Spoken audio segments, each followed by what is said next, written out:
Hello guys and welcome back to another Doctor Who video. I'm the Doc 11th or TD1111TH. If you enjoy my content then please leave a like and hit that subscribe button and of course ring that notification bell so you don't miss any future videos. Today I want to kind of make the longer form version of a video I recently made on TikTok. The video on TikTok in question talks about how to fix this moment from the end of the reality war. So just to recap, if you're not quite familiar with all the controversy online, right at the end of the reality war, the 15th Doctor gave all his regeneration power and gave up his 15th incarnation's life to sacrifice and just save Poppy. And ultimately that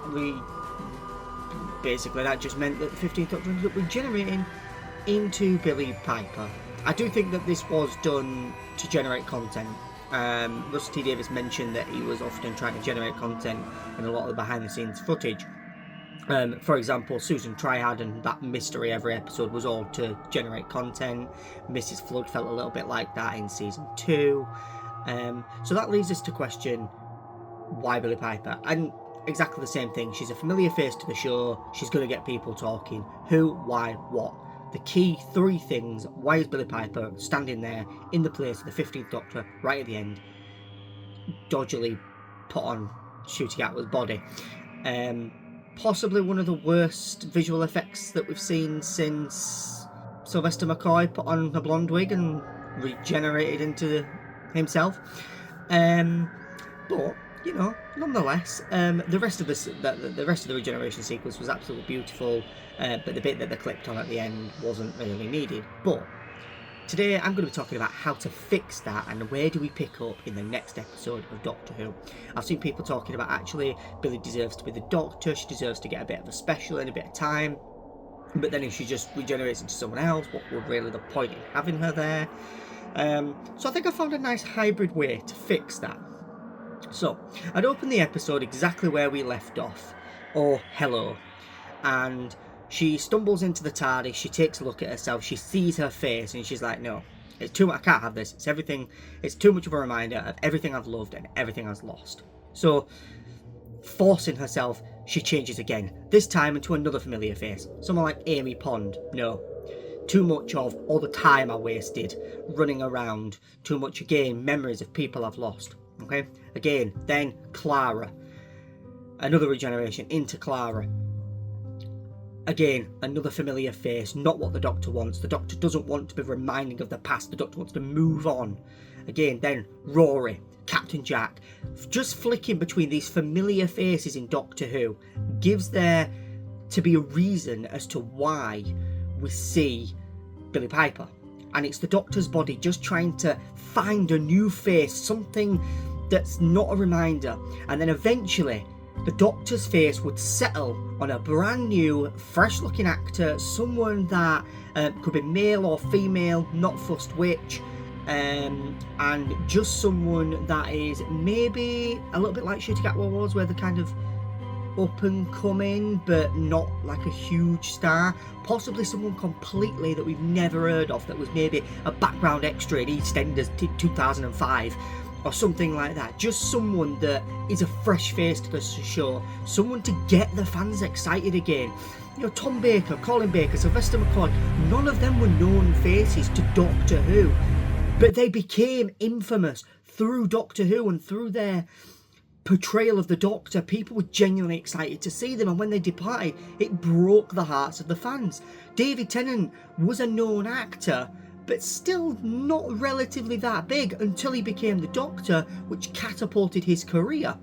And yet now, he's infamously known as the Doctor, and every time you hear "I don't want to go," it breaks your heart. Well, it did until he returned as the 14th Doctor, but that's besides the point. But even as the 14th Doctor, getting that familiar face, the Doctor's body has gone through so many heart-wrenching changes over the past sort of 5.5 years. You know, we've gone from him being an old, mad Scottish man to an excited, brand new, fresh face of Jodie Whittaker's incarnation of the Doctor, straight into an old past face to remind the Doctor of something, then straight into a new body with a new fresh face, but bi-generating at the same time, which must have torn the Doctor's soul apart. And then again, regenerating and having to almost, to be honest, I wouldn't even be surprised if the Doctor didn't split into 5, because that regeneration was like a star. It very much felt very reminiscent of Joy becoming the Bethlehem Star, because it was just a burst of energy in all different directions. And how do we know each one of that burst of energies hasn't bi-generated another Doctor somewhere else in the universe, and thus opens up the Doctorverse? Now, that isn't where I'd take it. That'd be just another through thread that you could. But the idea would be that the Doctor's body's just trying to settle on a new face, flicking through familiar faces. So we kind of... we deal with the ending situation of Billie Piper randomly showing up, but we also give it a bit of reason, and you make it meaningful. Each companion is something, each face that's familiar is something that reminds the Doctor of something that the reason the Doctor doesn't want that face is because it reminds them of the past and what they've lost and what they've loved and the people they've left behind. You could even have the Doctor regenerating into Carol Ann Ford for a moment and being like, I have to find Susan. That's the reminder to find Susan. And then finally setting on a new, fresh face. Could be a man, could be a woman, could be any gender. Doesn't really matter with the Doctor now, but settling on a new, fresh face, someone fresh to the show. Maybe someone a little bit younger than Ncuti. Maybe someone in sort of their mid-20s. I think Matt Smith was a good age at 29 when he became the Doctor, but maybe someone sort of 26 to 29, 30. Someone young enough to be able to kind of have the energy so it's not going to hurt their back and hurt their knees to run down corridors, so you can get that excitement again that Jodie Whittaker's Doctor brought, and that energy that David Tennant brought as the role, that energy that David Tennant brought to the role, but at the same time do something different with it, do something fresh.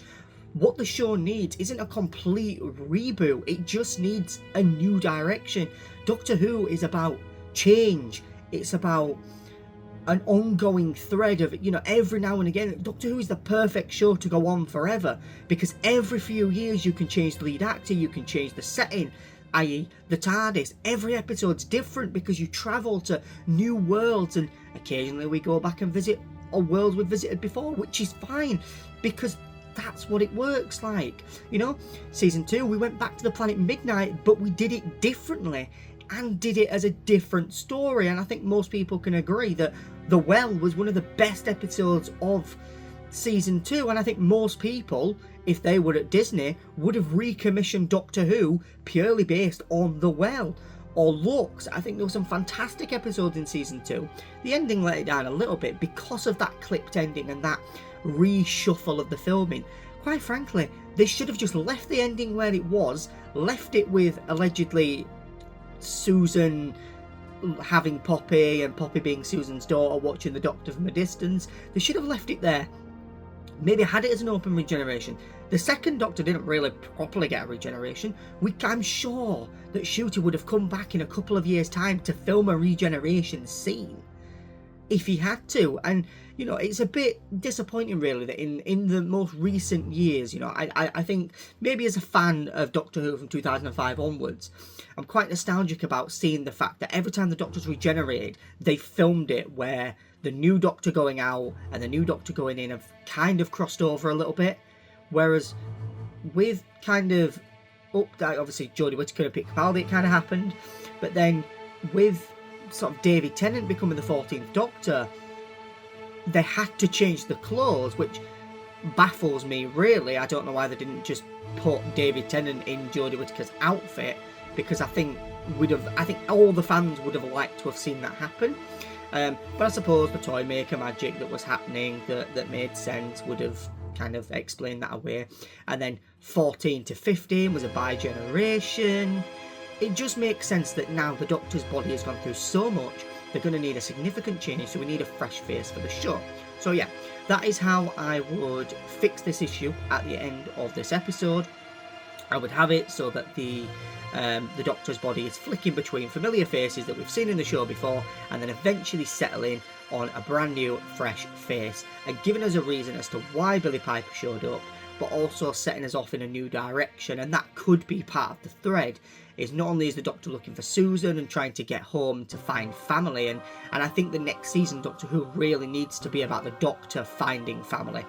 Not obviously the end goal being finding Susan, but he kind of got a little family towards the end of season 2, did the Doctor. You know, he had Ruby, he had Belinda, in a way he had Kay, you know, he had a little family unit, pardon the pun, and yet by the end of season 2, that's kind of all dissolved because they all just go their separate ways. I've no doubt that Belinda's gone off to be a mum and working as a nurse. I've no doubt Ruby's probably working for UNIT. But the fact that the Doctor needs that family, you know, we've seen what the Doctor's like when they're alone. They are a Time Lord victorious when they're alone. And that's dangerous for a Doctor. For any incarnation of a Doctor, and I think now we need to be in a place where the Doctor goes off to find a newfound family. For me, I think the perfect TARDIS trio was the Doctor, Amy and Rory. I think that worked perfectly. Jodie Whittaker, I liked the fact that the 13th Doctor had this kind of fam, but there were too many characters, too many ongoing plot threads, and not enough time to really understand those characters. I think realistically, for it to have worked, they shouldn't have all have been introduced in episode 1. They should have all been, maybe we could have had Graham introduced in episode 1, we could have had Ryan sort of teased in episode 1 and introduced a little bit, but episode 2 could have been Ryan's episode, and then have him bumping into Yaz, and then introduce Yaz's backstory in episode 3.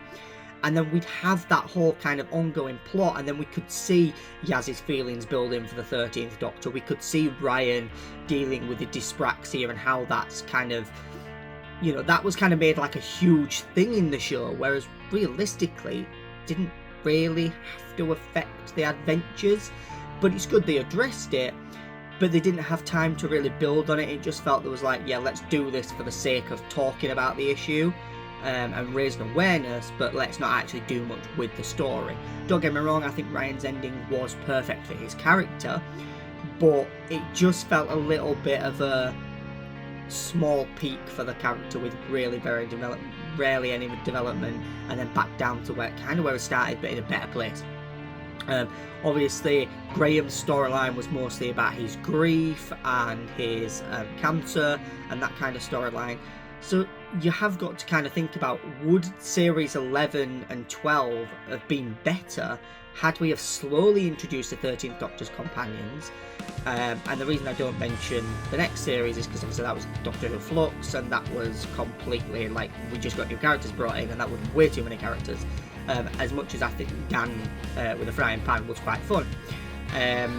It's not where realistically it needed to be, and I think we just needed time to get to know those characters, and so maybe series 11 would have been better had we have got to know those characters, and we could have really believed that unit as a family. Although I think it would have been better if perhaps it had have just been the Doctor, Ryan and Yaz, very similar to kind of like the early days when it was like the Doctor and 2 companions, the Doctor, Amy and Rory, that kind of TARDIS trio. I think a trio works fine because you've got time to build on those characters. Add any more characters to that, you're losing time with the Doctor, you're losing time for the story, and any additional kind of, so obviously normally with a new Doctor Who episode the new characters brought in anyway, and if you suddenly have all those companions to build on as well, you're not getting time to build on those characters. So when you kill them off because this is your Cyberman episode, who cares if they're dead? Because it doesn't matter, because we've not had a chance to know them, because you're too busy trying to get us to know the main companions, which is fine, that makes sense, but could have gone about it differently. But yeah, overall that is how I would fix this moment at the end of the reality war. Let me know what your thoughts are in the comments below. I'd love to hear what you guys would do to fix the ending. What ideas have you got for Doctor Who? And please stay tuned. Please stay tuned. I am working on a huge video that is taking a long time to put together, that will basically be what I would do as the Doctor Who showrunner, and it's a complete breakdown of the episodes I would make, if I'd get guest writers in, what spin-offs I'd do, how I'd do the marketing. It is a complete breakdown of what Doctor Who would look like with me as the showrunner, and there are some radical changes, and I'm sure if I was showrunner and I had the money, there are some slight changes I would make. But this is just kind of pitched as if there's no boundaries and no financial strain on the show. It's just what I would do if I had complete reign, complete freedom of reign. But yeah, stay tuned for that. So hit that subscribe button and ring that notification bell so you don't miss that video when I eventually get it out. I'm hoping to get it out in a few weeks' time, but it is taking a long time to edit because I think I'm knowing it. I think of the episodes I've kind of talked about, I'm not even halfway through the edit of talking about those, and there's so much more to add in, and it's almost a movie length video. I was thinking about maybe breaking it up into smaller episodes and doing it as a bit of a series on the channel, but I don't know, I kind of like the idea of doing that longer form content. But yeah, please like, comment and subscribe, and I'll see you guys in my next video. Goodbye for now, guys. Goodbye.